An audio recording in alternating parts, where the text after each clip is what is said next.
El caso uruguayo es muy interesante porque es un país que todos conocemos, está acá al lado, no estamos hablando de, no sé, terrenos lejanos, y es un país muy parecido al nuestro y ellos han podido hacer su reforma legal y discutiéndola de una manera sensata y razonable en su parlamento, no sin vicisitudes, pero el caso es que hoy el día el aborto en Uruguay es accesible a las mujeres hasta la semana 12 de la gestación. Y el resultado es que en el caso de los abortos legales la mortalidad materna es cero. Y por el otro lado, desde el punto de vista político partidario, quienes favorecieron la discusión de la ley y la votaron, no solo lo evalúan positivamente, sino que el pueblo los ha reelecto, les ha ido bien. Es decir, que este mito de que votar a favor del derecho de las mujeres puede traer un costo político no se ha verificado. Como aquí en Argentina hace unos años con el matrimonio igualitario, es decir, fue un acto de valentía de las legisladoras, los legisladores, incluso de la presidenta que apoyó en ese momento, y haber sido favorables al matrimonio igualitario, no sé si les trajo votos, pero en todo caso no se los quitó, como en su momento Alfonsín haber apoyado la ley de divorcio. Lo que es importante en este caso, como en todos, es que quienes son las principales afectadas, las principales interesadas, pueden hablar en primera persona. Durante siglos, quienes decidimos sobre no solo qué aborto era legítimo o no, sino hasta qué embarazo, qué hijo o hija era legítima, hablamos de hijos naturales, ¿se acuerdan? Éramos los varones, los curas, los médicos, los jueces, los legisladores. ¿Se acuerdan cuando se aprobó el Código Penal en el año 1921? No había legisladoras mujeres, es decir, es muy difícil de sostener éticamente que nosotros, que nunca nos va a pasar, estamos decidiendo sobre las vidas de las mujeres, sobre sus proyectos. Entonces, el tema del derecho a decidir es un tema que tiene que ver con dos aspectos. Uno, lo decía en una epístola a San Pablo, que las mujeres se callen en la iglesia, en el espacio público, y eso que viene de hace siglos, lo digo un poco en chiste, pero sigue pasando como esta dificultad de reconocer a las mujeres como seres humanos con alma, es decir, con su capacidad adulta e igual de razonada o irracional que la que tenemos todos de pensar sus propias vidas.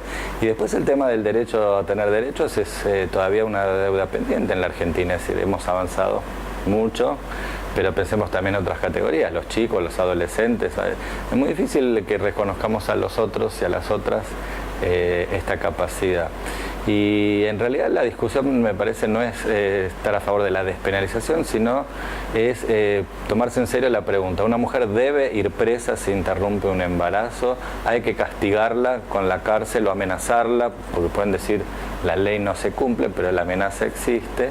Y yo creo que hay incluso las personas muy católicas de este país y de todos los países no piensan que las mujeres deban ir presas, porque si no harían todo lo posible por meterlas presas, como uno haría hipotéticamente en el caso de un asesinato.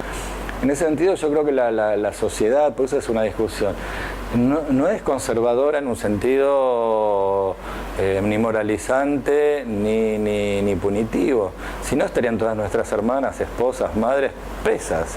Digo, el número puede ser discutible, puede ser mayor, menor, es difícil estimar un fenómeno clandestino, pero todo el mundo sabe que son centenares de miles de mujeres todos los años.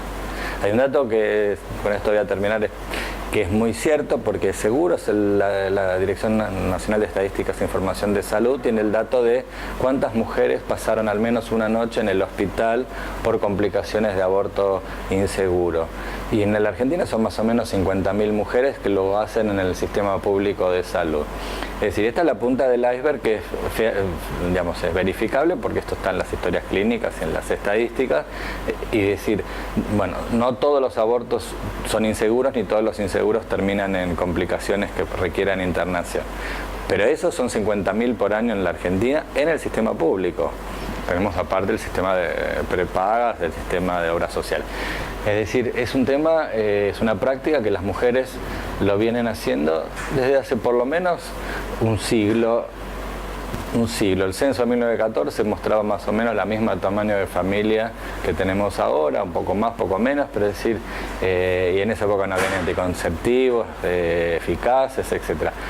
Es decir, que esto es una deuda pendiente hace muchísimos años y es un sufrimiento evitable. El mundo de lo oficial, que es el mundo de la ley, y el mundo que puede ser clandestino, el penalizado, pero yo ahí digo una cuestión que tiene que ver con lo que se llama el mundo oficioso. Esto es lo que pasa con el aborto. El aborto es una práctica oficiosa, porque no es oficial, no se puede hacer en el marco del sistema público de salud, salvo las excepciones que existen. Pero es una práctica que la gente, en este caso las mujeres o las parejas, hacen desde hace tiempo y de manera oficiosa. Con el tema, por ejemplo, de fumar marihuana es algo parecido, es decir, es una práctica tan extendida. Todo el mundo, o no todo el mundo, pero mucha gente fuma o ha fumado o cultiva o no cultiva, y digamos, no tiene sentido mantener una ficción de penalización de una práctica que puede ser más o menos nociva que otras, pero en todo caso, como en otras prácticas, nadie es quien para decirle a alguien que placer que le pueda producir un riesgo o un daño, puede hacerlo o no lo puede hacer mientras no dañe a terceros. El tema del cultivo es como el tema del aborto en este sentido. Si la persona no puede cultivar, lo tiene que comprar en un mercado, que es un mercado clandestino. Nosotros todos decimos que el narcotráfico es un problema por la violencia y la corrupción que promueve, como el caso del mercado del aborto clandestino. Entonces, a veces las legalizaciones de algunas prácticas oficiosas no solo reducen los riesgos y los daños de esas prácticas, sino que rompen negocios. Y acá, no, sin ser moralista, pero los estudios sobre también el financiamiento de la política, acá hay montones de lados, viene de esos mercados negros.